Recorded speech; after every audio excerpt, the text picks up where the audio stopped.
शान्ताकारं भुजङ्गशयनं पद्मनाभं सुरेशं विश्वाधारं गगनसदृशं मेघवर्णं शुभांगं लक्ष्मीकान्तं कमलनयनं योगिभिः ध्यानगम्यं वन्दे विष्णुं भवभयहरं सर्वलोकैकनाथं।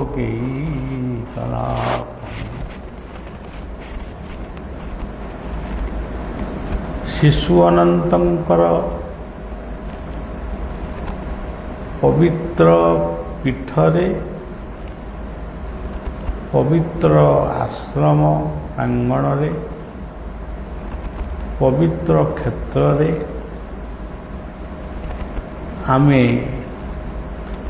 नित्य नैमित्य संध्या प्रार्थना परे अल्प समय हो बा बेसी समय हो आमे गोटे सत्संग करिता किंतु सत्संग को जो माने सुनती से माने केते दूर मने रखती बा मने रखिबा पाई सत्संग करती सेटा आमे तार हिसाब करि परिबा। मन जहार जेड़े कर्म तापाई सेड़े मनर मूले ये जगत मन जदि थरे विक्षिप्त हुए मन जदि थरे सौरवृत्ति को बा कौन भूल कार्य को स्वागत करने संकल्प ने से मनटी मनीष पाई से शैतान रे परिणत हुए। सेथिपाई मनर विपरीत शब्द होची नम।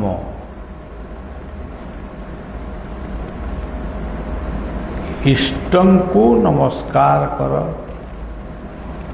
गुरु को नमस्कार कर, गुरुजन मान को नमस्कार कर। आमर ओडिया घरे तुलसी गछटी पूजा हुए तेणु से तुलसी वृक्ष को प्रणाम कर,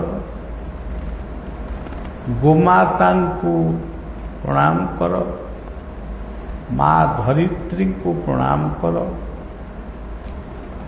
ये सब प्रणाम करने द्वारा ही तुमर अशेष रिष्ट से ग्रह पीड़ा हो कि जो पीड़ा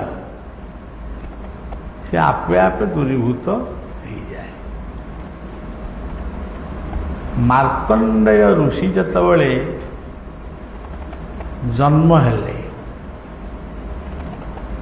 से मार्कंडेय ऋषिंकर जे गणक जमी आम मानकर पिला माने जन्म हेले आमे जड़े ज्योतिष को आमर जन्म एवं पितामाता ये सब ना गुड़िक दौ समय भी कहू ताद्वारा से अनुजाई से ग्रह नक्षत्र गणना करी से आमको जातकटे दिखती। से भली मार्कंडेय ऋषि जतबेले जन्म हेले तांकर जे गणक थिले से गणक ତାଙ୍କର କ'ଣ ଗଣି ଗାଣିକିରି କହିଲେ ଇଏ ଋଷି ବା ଇଏ ବାଳକ 12 ବର୍ଷ ଭିତରେ ଏ ବାଳକ ମାନେ ଚାଲିଯିବ ବା ଏ ସଂସାରରେ ଆଉ ରହିବନି। କିନ୍ତୁ ମାର୍କଣ୍ଡେୟ ଋଷିଙ୍କର ତାଙ୍କର ଯେଉଁ ଚେହେରା ବା ତାଙ୍କର ଯେଉଁ ଭାଷଣ, ତାଙ୍କର ଯେଉଁ ଚାଲିଚଳନ ବ୍ୟବହାର, ଏଗୁଡ଼ିକ ଅନ୍ୟମାନଙ୍କୁ ଏତେ ଆକର୍ଷିତ କରିଥାଏ। ସମସ୍ତେ ସେଇ ମାର୍କଣ୍ଡେୟ ଋଷିଙ୍କର ଆୟୁଷ୍ମାନ ବା ଆୟୁଷ ବର୍ଦ୍ଧିତ ହେଉ, ଇଏ କଥାଟି ସମସ୍ତେ ପ୍ରାୟ କହନ୍ତି। ତେବେ ମାର୍କଣ୍ଡେୟ ଋଷିଙ୍କର ଇଏ ରିଷ୍ଟାରିଷ୍ଟ ଏଇ ଯେଉଁ ଗ୍ରହ ପୀଡ଼ା ଇଏ କେମିତି ଖଣ୍ଡନ ହେବ, ସେଥିପାଇଁ ଗୋଟେ ବିଚାର ବିମର୍ଶ ମଧ୍ୟ ବସିଲା। ସିଏ ବିଚାର ଭିତରେ ଗୋଟେ ଉତ୍ତର ଆସିଲା, ସତ୍ୟଂ ଶିବଂ ସୁନ୍ଦର। ଶିବଙ୍କର ମନ୍ଦିରଟି ଯେଉଁଠି ଥିବ, ମାର୍କଣ୍ଡେୟ ସେଇଠିକି ଯିବେ, ଶିବଙ୍କୁ ପ୍ରଣାମ କରିବେ ଏବଂ ସେ ମନ୍ଦିର ବାହାରେ ଠିଆ ହେବେ। ଯିଏ ଆସିବେ ସାଧୁ ସନ୍ଥମାନଙ୍କ ଠାରୁ ଆରମ୍ଭ କରି ସାଧାରଣ ଲୋକ ପର୍ଯ୍ୟନ୍ତ ଯିଏ ବି ଆସିବେ ସମସ୍ତଙ୍କୁ ସେ ନମସ୍କାର କରିବେ। ଇଏ କଥା ସ୍ଥିର ହେବା ପରେ ମାର୍କଣ୍ଡେୟ ଋଷି ଅବାଧ୍ୟ ଶିଶୁ ନଥିଲେ। ସେ ମନା କରିଦେଇଥାନ୍ତେ, ମୁଁ ଏସବୁ କାମ କରିପାରିବିନି। ସେ କିନ୍ତୁ ଗୁରୁଜନମାନଙ୍କ କଥାକୁ ସମ୍ମାନ ପ୍ରଦର୍ଶନ କରି ମଙ୍ଗଳମୟ ଶିବ, ଯାହାଙ୍କର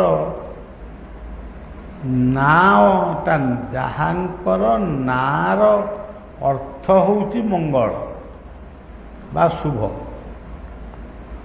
ଶିବ କହିଲେ ବେଦ, ଶିବ କହିଲେ ଶୁଭ, ଶିବ କହିଲେ ମଙ୍ଗଳମୟ। ତେଣୁ ଶିବ ଶିବ ଶିବ ଶିବ ଯଦି ଜଣେ ସବୁଦିନେ ବି କିଛି ସମୟ କହେ, ସେ ମଧ୍ୟ ଶିବ କୃପା ଲାଭ କରେ।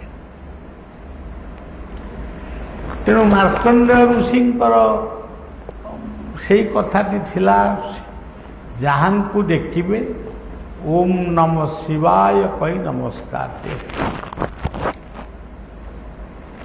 ଏଇ ଯେଉଁ ନମସ୍କାରଟି ନମ୍ରତା ଗୁଣ ନ ରହିଲେ ଆମେ ନମସ୍କାର ଯାହାକୁ କଲେ ବି ତାର କିଛି ଲାଭ ନାହିଁ।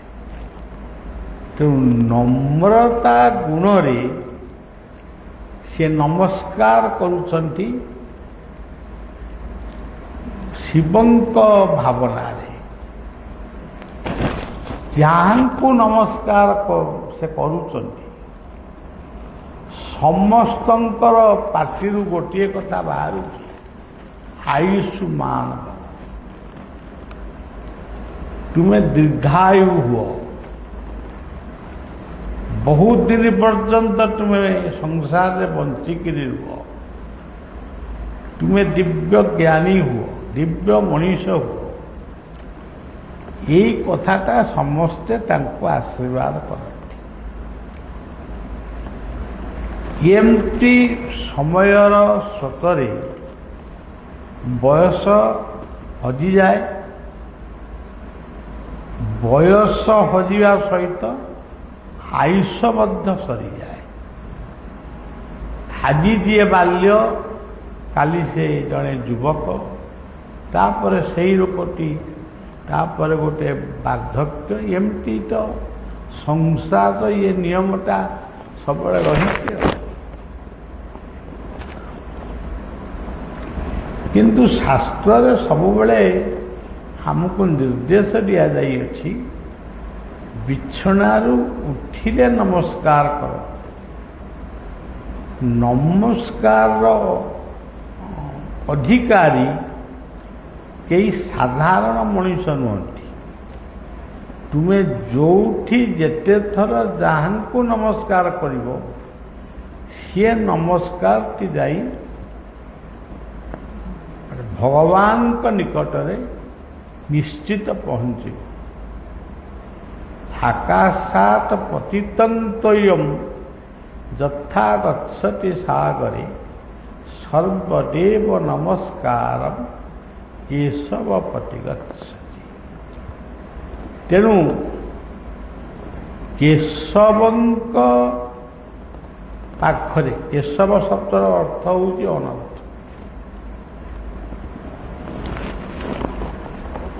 କ କହିଲେ ଜଳ, ଶବ କହିଲେ ଗୋଟେ ଶରୀର। ତେଣୁ ଯିଏ ଜଳକୁ ଆଶ୍ରୟ କରି ଅଛନ୍ତି ସିଏ ହେଉଛନ୍ତି କେଶବ। ଆଜିକାଲି ସବୁ ଯେମିତି ଆପଣ ଦେଖୁଛନ୍ତି, ଯାହା ନାଁଟା ଯାହା ହେଲା ସିଏ ନିଜେ ହିଁ ପ୍ରଚାର କଲା, ଅନ୍ୟମାନଙ୍କୁ ବି କହିଲା ଯେ ମୁଁ ହେଉଛି ଅନନ୍ତ, ଇଏ ମୁଁ ହେଉଛି କେଶବ, ମୁଁ ହେଉଛି କୃଷ୍ଣ। ଏଇସବୁ କଥା ଆଜିର ଏଇ ଦୁନିଆରେ ଚାଲିଛି, ଯେଉଁଗୁଡ଼ାକରେ କିଛି ମୂଲ୍ୟ ବି ନାହିଁ। ବରଂ ତୁମେ ଯେଉଁ ନାଁଟାକୁ ପାଇଛ, ସେଇ ନାମଟାକୁ ଯଦି ତୁମେ ବାରମ୍ବାର ଉଚ୍ଚାରଣ କରିବ, ତାହେଲେ ବି ତୁମେ ବିଭୁ କୃପା ଲାଭ କରିବ। ଆଉ ମୋ ନାଁ କେଶବ ହେଲା ବେଳକୁ ଯଦି ମୁଁ ବୁଲିକିରି କହିବି ମୁଁ ହେଉଛି ନିଜେ ସ୍ୱୟଂ କେଶବ କି ଗୋବିନ୍ଦ କି ଗୋପାଳ, ଯିଏ ଯାହା କହିବ, ସେ କଥା କହିଲେ ବି କିଛି କିଛି ଫରକ କିଛି ପଡ଼ିବନି। ଇଏ ବର୍ତ୍ତମାନ ସମସ୍ତଙ୍କୁ ନମସ୍କାର କରୁଛନ୍ତି, ସମସ୍ତଙ୍କର ଆଶୀର୍ବାଦ ତାଙ୍କ ଉପରେ ପଡ଼ୁଛି ଏବଂ ସେ ଆଶୀର୍ବାଦ ହେଉଛି ତମେ ଆୟୁଷ୍ମାନ ଭବ, ଦୀର୍ଘାୟୁ ଭବ, ଅନେକ ବର୍ଷ ପର୍ଯ୍ୟନ୍ତ ତୁମେ ବଞ୍ଚି ରୁହ। ସମୟ ଆସିଲା, ତାଙ୍କର ଯେଉଁ ବୟସରେ ସେ ଦୁନିଆରୁ ବିଦାୟ ନେବେ ବୋଲି ଗଣକମାନେ କହିଥିଲେ, ସେଇ ବର୍ଷଟି ଆସି ପହଞ୍ଚିଲା। ସେଇ ବର୍ଷର ଶେଷ ଦିନ ବି ଆସି ପହଞ୍ଚିଲା, ଯେଉଁ ଦିନ ସେ ବର୍ଷ ଶେଷ। କିନ୍ତୁ କେଶବଙ୍କର ସେତେବେଳକୁ ମୃତ୍ୟୁ ପାଇଁ ଦୁଃଖ ନଥାଏ କି ଜନ୍ମ ପାଇଁ ସୁଖ ନଥାଏ। ସିଏ ଦୀର୍ଘାୟୁ ହେଇ ଅତ୍ୟନ୍ତ ଆନନ୍ଦର ସହିତ ସେ ବିଚରଣ କରୁଥାନ୍ତି। ଯେତେବେଳେ ସାଧୁ ସନ୍ଥ ମହାପୁରୁଷମାନେ ଚିନ୍ତା କଲେ ଯେ ମାର୍କଣ୍ଡେୟଙ୍କ ଭଳି ଜଣେ ଋଷି ପ୍ରତିମ ଅଳ୍ପ ବୟସର ହେଲେ ବି ସେ ଋଷି ପ୍ରତିମ, ତେଣୁ ସିଏ ଯଦି ଦୁନିଆରୁ ଚାଲିଯିବେ ତାହେଲେ ଆଉ ସଂସାରରେ ଦିଗ୍ଦର୍ଶନ କିଏ କାହାକୁ ଦେବ? ତେଣୁ ସମସ୍ତେ ମାର୍କଣ୍ଡେୟ ଋଷିକୁ ଦେଖିବାକୁ ଆଇଲେ, ସେ ବଞ୍ଚିଛନ୍ତି କି ଦୁନିଆରୁ ଯାଇଛନ୍ତି। କିନ୍ତୁ ସେତେବେଳେ ମାର୍କଣ୍ଡେୟ ଯେତିକି ଶୋଭା ଦେଖାଯାଉଥିଲେ, ତେଜିଆନ ଦେଖାଯାଉଥିଲେ, ତାର ବହୁ ଗୁଣରେ ସେ ତେଜିଆନ ବା ଶକ୍ତିବାନ ହେଇ ସେ ପୁଣି ସବୁ ସାଧୁ ସନ୍ଥ ଦେବତା ଯିଏ ଆଇଲେ ତାଙ୍କୁ ବି ପୁଣି ନମସ୍କାର କରି ପୁଣି ଆଶୀର୍ବାଦ ଭିକ୍ଷା କଲେ। ତେଣୁ ସେଠି ମାର୍କଣ୍ଡେୟଙ୍କର ପାପ ବା ପୂର୍ବଜନ୍ମର ପ୍ରାରବ୍ଧ ସେଠି ଖଣ୍ଡନ ହେଲା। ମାର୍କଣ୍ଡେୟ ହଜାର ହଜାର ବର୍ଷ ଧରି ପ୍ରଳୟ ଜଳ ଭିତରେ, ଚାରିଆଡ଼େ ପ୍ରଳୟ, ଘର ଦ୍ୱାର ପଛପଛ କିଛି ନାହିଁ। ଏମିତି ଗୋଟେ ସମୟ ବି ଆସେ, ସେ ପ୍ରଳୟ ଜଳ ଭିତରେ କେବଳ ମାର୍କଣ୍ଡେୟ ହିଁ ଥାନ୍ତି, ଆଉ ସବୁ ବୁଡ଼ି ଯାଇଥାଏ। ମାର୍କଣ୍ଡେୟ ପୁଣି କେଉଁଠି ଥାନ୍ତି? ଗୋଟିଏ ବରଗଛର ପତ୍ର ଦେହରେ ମାର୍କଣ୍ଡେୟ ଗୋଟେ ସୂକ୍ଷ୍ମ ରୂପ ହେଇ, ଯେମିତି ଗୋଟେ ଜୁଳୁଜୁଳିଆ ପୋକ କି କେମିତି ଗୋଟେ ଛୋଟ ପୋକ ଭଳିଆ ହେଇ ସେଇ ବଟପତ୍ର ଭିତରେ, ବଟସ୍ସ ପତ୍ରସ୍ସ ପୁଟେ ଶୟନମ୍, ତେଣୁ ସେ ପତ୍ର ଭିତରେ ଉପରେ ରହି ସେ କେବଳ ସେ ସମୁଦ୍ର ଭିତରେ ଭାସୁଥିଲେ। ତେଣୁ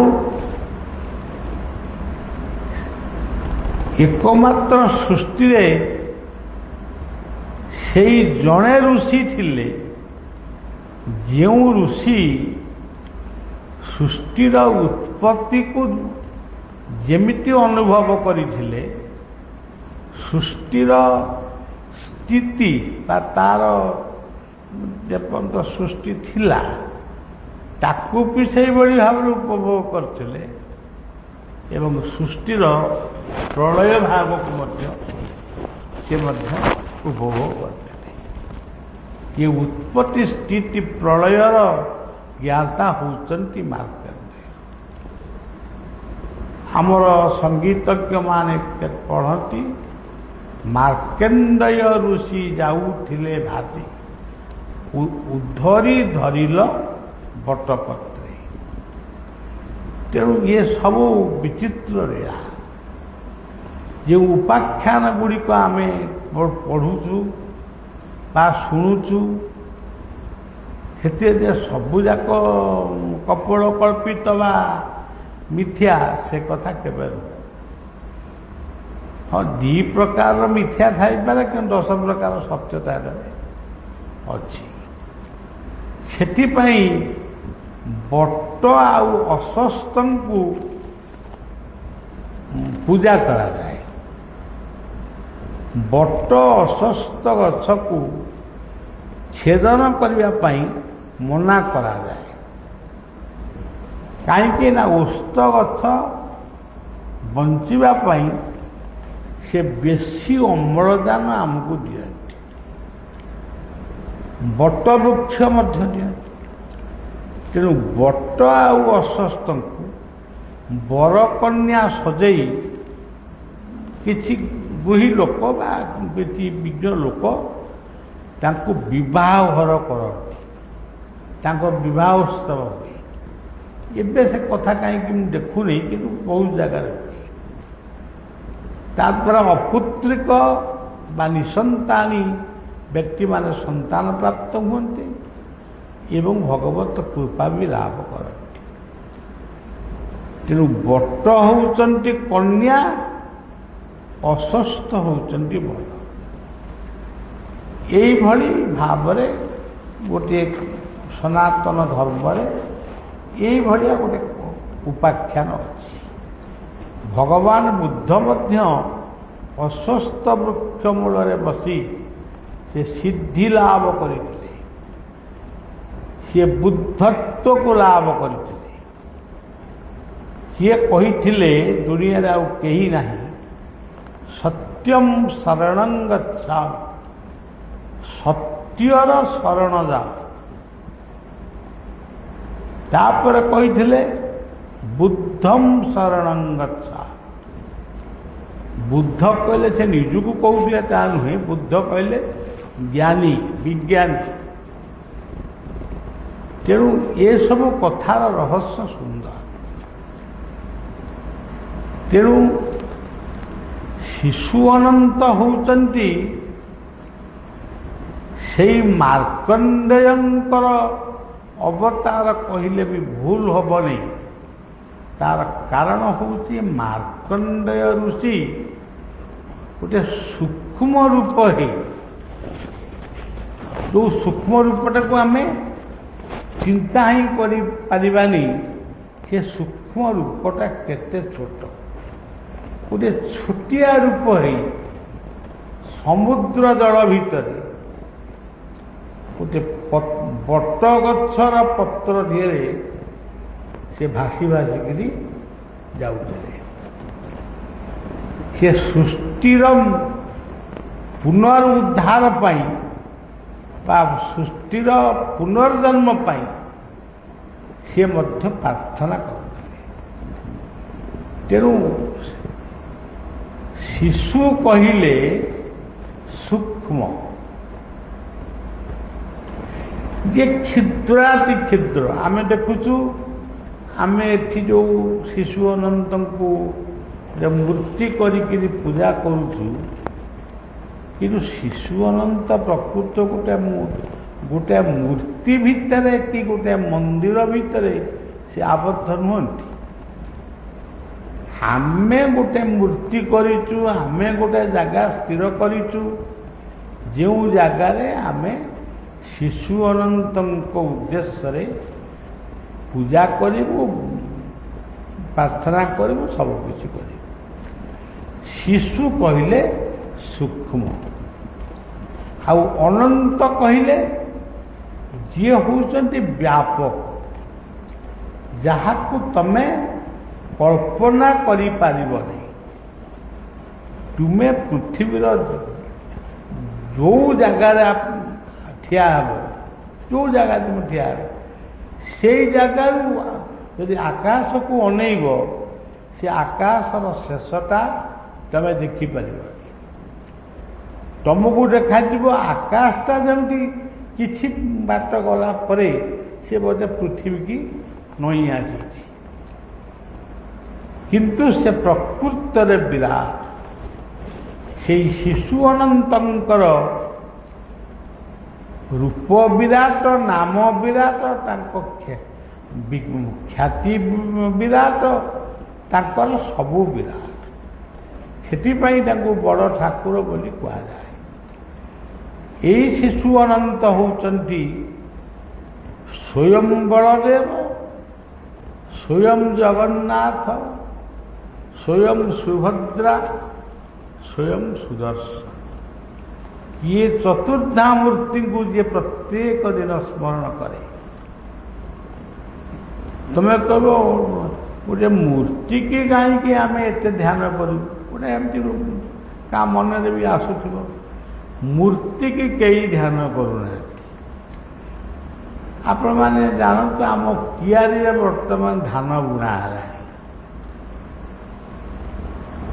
କିଆରିରେ ଧାନ କାହିଁକି ବୁଣା? ଧାନ ତ ଗୋଟେ ଛୋଟ ଶସ୍ୟ, ସିଏ ପୁଣି ବୁଣା ହେଉଛି ବିଲରେ। ସେ ଯେଉଁ ବୁଣା ହେବା ପରେ ସେଇ ଗୋଟିଏ ଧାନ କେତେ ଗୁଡ଼ିଏ ଧାନ ସୃଷ୍ଟି ହେଲା। ସେ କେତେ ଗୁଡ଼ିଏ ଧାନ ଏକତ୍ର ହେଇ ସିଏ ପୁଣି ସଂସାରରେ ହଜାର ହଜାର ମଣିଷ, ହଜାର ହଜାର ଲକ୍ଷ ଲକ୍ଷ କୋଟି କୋଟି ମଣିଷକୁ ସେ ବଞ୍ଚିବା ପାଇଁ ଖାଇବାକୁ ଦେଉଛି। ଆପଣ ଟିକେ ଛୋଟିଆ କଥାଟିଏ ଆପଣମାନଙ୍କ କଥା ମନେ ପକାନ୍ତୁ। ବର୍ତ୍ତମାନ ସେ କ'ଣ ଗୋଟେ ଦିଆହେଉଛି ଚାଉଳ, ସମସ୍ତଙ୍କ ଘରେ ଚାଉଳ, ମାନେ ଏତିକି କିଲେ ଚାଉଳ ମିଳିବ। ଭାରତ ଗୋଟେ କେଡ଼େ ବଡ଼ ଦେଶ, 100 କେତେ କୋଟିର ଦେଶ ହେଉଛି ଭାରତ। ଏ 100 କୋଟି ଦେଶର ଜନତାଙ୍କୁ ସେ ଚାଉଳ ଯୋଗେଇ ପାରୁଛନ୍ତି। ସେ ପୁଣି ମୁଠାଏ ନୁହଁ କି 2 ମୁଠା ନୁହଁ, 5 କିଲୋ 3 କିଲୋ ଦିଆଯାଇପାରୁଛି। ଖାଲି ସେଇଟା ବି ଦିଆହେଉନି, ତା ସହିତ ଆଉ ବି କେତେ କଥା ଦିଆହେଉଛି। ତେଣୁ ଏଇଟା କେତେ ବିରାଟ କଥା, ତାକୁ ଆମେ କଳ୍ପନା କରିପାରିବାନି। ତେଣୁ ଶିଶୁ ଅନନ୍ତ ହେଉଛନ୍ତି ସେଇ ଯିଏ ଅସୀମ, ଅନନ୍ତ, ଅବ୍ୟକ୍ତ, ଅଲେଖ, ଅଚ୍ୟୁତ। ସିଏ ହେଉଛନ୍ତି ସେଇ ଶକ୍ତିର ଅଧିକାରୀ। ତୁମେ ତାକୁ ସୂକ୍ଷ୍ମ ରୂପରେ ଚିନ୍ତା କରୁଛ, ଗୋଟେ ଧ୍ୟାନ କଲ, ପଦ୍ମାସନ କରି ବସିଲ, ନାସାଗ୍ରକୁ ବା ହୃଦୟକୁ ଧ୍ୟାନ କଲ, ସେଇଟା ହେଲା ଗୋଟେ ଧ୍ୟାନ। ସେ ଯେତେବେଳେ ଦର୍ଶନ ଦେବେ, ସେ ଦର୍ଶନଟା ହେଉଛି ସୂକ୍ଷ୍ମ। ଗୋଟେ ଗୋଟେ ଜୁଳୁ ସେଇ ଯେଉଁ ପୋକଟା ନାଁ କହୁଛି, ଗୋଟେ ଛୋଟିଆ ପୋକ ଭଳି ଗୋଟେ ଜ୍ୟୋତି ଦେଖାଯିବ। ଯଦି ତୁମେ ଜୀବନରେ ସେ ଜ୍ୟୋତିଟାକୁ ଦେଖିଲ, ତାହେଲେ ତୁମେ ନିଜର ଆତ୍ମାକୁ ଦେଖିପାରିଲ ବୋଲି ତୁମେ ନିଶ୍ଚିତ ହେଇଯିବ ଯେ ମୁଁ ଜୀବନରେ ଥରେ ହଉ କି ଦୁଇଥର ହଉ ମୁଁ ଗୋଟେ ଜ୍ୟୋତି ରୂପକୁ ଦେଖିଛି।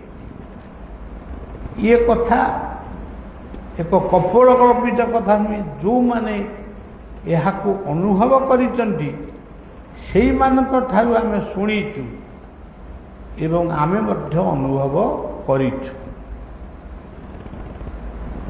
ତେଣୁ ଆମେ ଭାବିପାରିବା ନାହିଁ ଯେ ଏତେ ସୂକ୍ଷ୍ମ ଜ୍ୟୋତି ସେ ପୁଣି ଏଡ଼େ ବଡ଼ ସଂସାରକୁ କେମିତି ଚଳାଉଛି। ଥରେ ରାମ ଗୋଟେ ନିଆଳି ଅଞ୍ଚଳର ଜଣେ ହରଡ଼ ପଡ଼ିଆ ବୋଲି ଗୋଟେ ଜାଗା ଅଛି। ସେଠି ଜଣେ ବ୍ୟକ୍ତି ଥିଲେ ସ୍କୁଲ ଟିଚର, ତାଙ୍କ ନାଁ ରାମକୃଷ୍ଣ ମହାନ୍ତି। ସିଏ ତାଙ୍କର ଗୋଟେ ପାଗଳା ପୁଅ ଥିଲା, ଯାହା ହଉ ସେ ବଳିଆକୁ ତାକୁ ଅର୍ପଣ କରିଥିଲେ।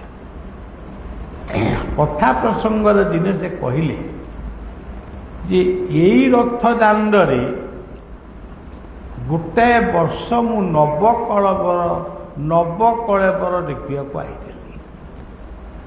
ଯେତେବେଳେ ନବକଳେବର ଆସିଲି, ମୁଁ ଦେଖିଲି କେଉଁଠି ସୋରିଷଟାଏ ପକାଇବା ପାଇଁ ଜାଗା, ମଣିଷ ମାନେ ଖୁନ୍ଦି ହେଇକି ଅଛି। ମୁଁ ଭାବିଲି ଇଏ ଏତେ ମଣିଷ, ତାପରେ ପୁଣି ତିନିଟା ରଥ ପୁଣି ମାନେ ଗଡ଼ିବ ବା ଚାଲିବ, ତାକୁ ଟାଣିବ କିଏ, ଚାଲିବ କେମିତି, ଇଏ କି କଥା। ଏଠି ଜଗନ୍ନାଥ ଚାହିଁବେ ତ ଚାଲିବ, ନହେଲେ ରଥ ସେଇଠି ବନ୍ଦ।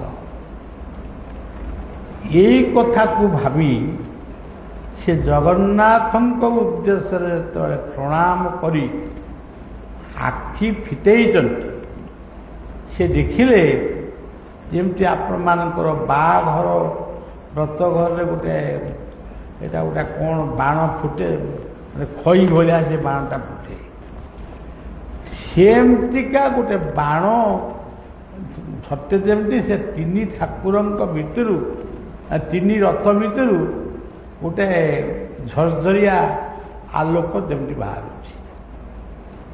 ସେ ବାହାରୁଛି ସାଙ୍ଗେ ସାଙ୍ଗେ ପୁଣି ବିଲୀନ ହେଇଯାଉଛି। ପୁଣି ଆଉ ଥରେ ଯେତେବେଳେ ଦେଖୁଛନ୍ତି ସେ ଆଣି ହେଉଛି, ଆଉ ଥରେ ଯେତେବେଳେ ଦେଖୁଛନ୍ତି ସେ ଆଣି। ସେ ଯେତେବେଳେ ହୃଦୟଙ୍ଗମ କଲେ, ଆମେ ଯାହାଙ୍କୁ କହୁଛୁ ସୂକ୍ଷ୍ମ, ସେ ଆମ ପାଇଁ ସୂକ୍ଷ୍ମ, କିନ୍ତୁ ତାଙ୍କ ପାଇଁ ସେ ହେଉଛନ୍ତି ସ୍ଥୂଳ। ସେଥିପାଇଁ ତାଙ୍କୁ ବଡ଼ ଠାକୁର ବୋଲି କୁହାଯାଉଛି। ଏଇଭଳି ତାଙ୍କଠାରୁ ଏ କଥାଟିକି ମୁଁ ଶୁଣିଥିଲି। ତେଣୁ ଆମର ସବୁ ସେ କଥାର କିଛି ଅନୁଭବ ବି ଅଛି, ଆମେ ବି ପରିଷ୍କାର ଦେଖିଛୁ। ତେଣୁ ଦେଖୁ ନ ଦେଖୁ ଏଇ ଯେଉଁ ପବିତ୍ର ମୂର୍ତ୍ତି ଶିଶୁ ଅନନ୍ତ, ଏଇ ଶିଶୁ ଅନନ୍ତ ଦିନେ ରାଜା ହେବେ, ପ୍ରଜା ପାଳନ କରିବେ, ରାଜକାର୍ଯ୍ୟକୁ ନିୟନ୍ତ୍ରଣ କରିବେ ସମଗ୍ର ପୃଥିବୀରେ, ଭାରତବର୍ଷ ନୁହେଁ। ଆମେ ମୂର୍ତ୍ତି ପୂଜା କରୁଛୁ ବୋଲି ଅନେକ କହୁଛନ୍ତି ମୂର୍ତ୍ତି ପୂଜାଟା କରୁଛନ୍ତି। ଆମେ ଆମର କଲୁ, ତମର କ'ଣ ଗଲା?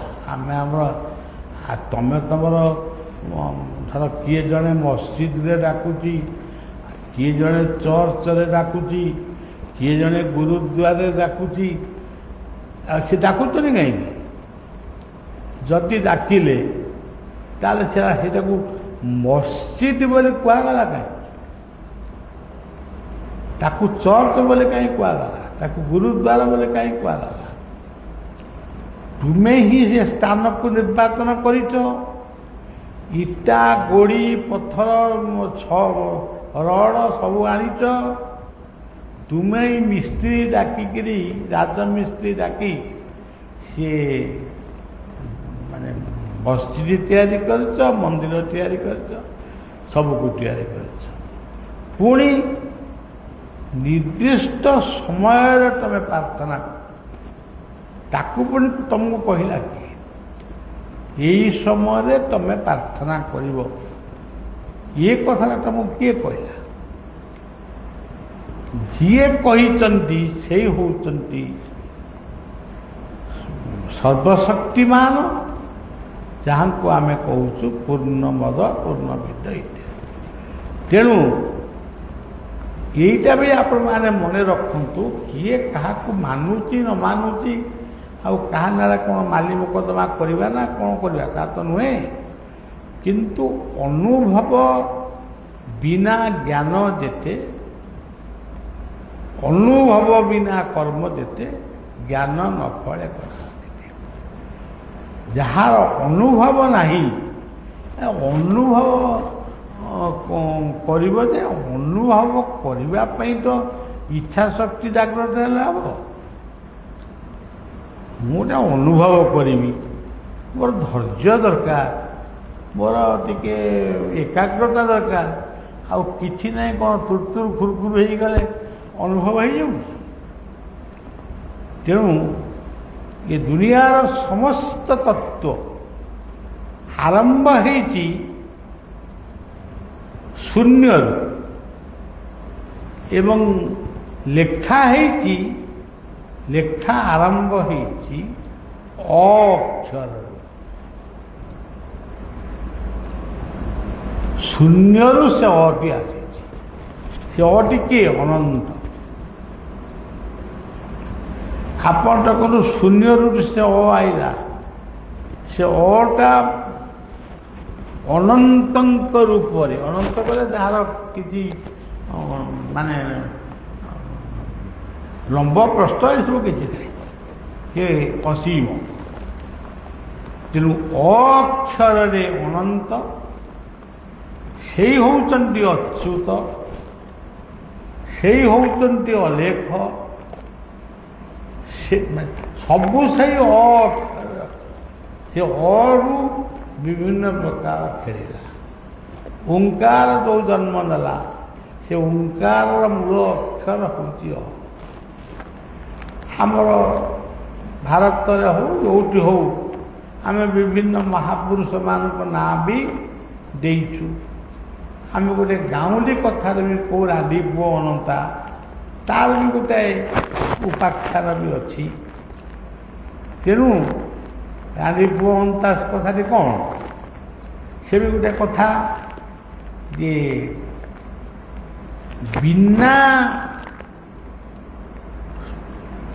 ବିନା ପୁରୁଷରେ